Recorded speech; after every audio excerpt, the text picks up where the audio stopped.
across then to Athens, speak to our correspondent Natalie Savarakis, who joins us from there. Natalie, I mean, it really is a massive trial, this, isn't it?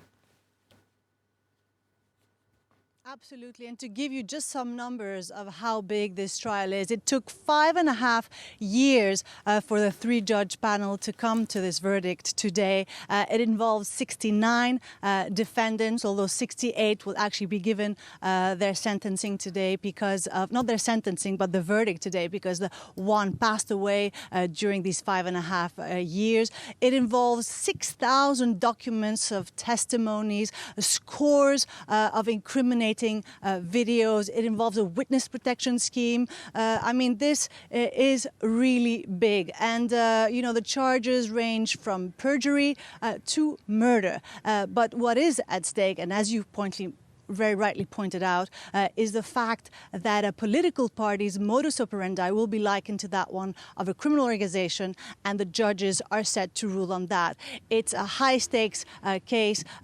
The authorities here have deployed 2,000 police officers. The Court of Appeal is completely encircled since this morning by police vans because all sorts of rallies have been called for today by migrant groups, by human rights groups, by gay, lesbian, transgender groups.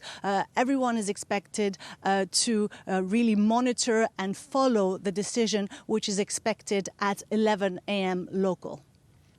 Natalie, you mentioned what's at stake, but I mean, what could come out as a result of this in a few hours' time then?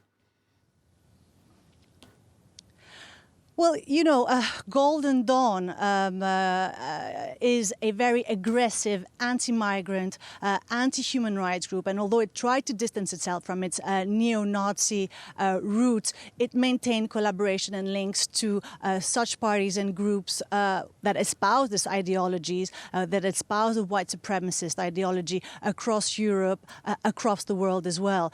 So whatever the outcome today, it will kind of be felt well across Greece's borders because Golden Dawn gave inspiration to all these groups. It hoisted itself to the third strongest political party of this country until its demise in 2019. It gave inspiration of what could possibly happen to an extreme right group. So the ruling today, as a human rights group have pointed out, is very emblematic and it will keenly be felt across the country's borders because it was such a flagship for extreme right groups in Greece and around the world.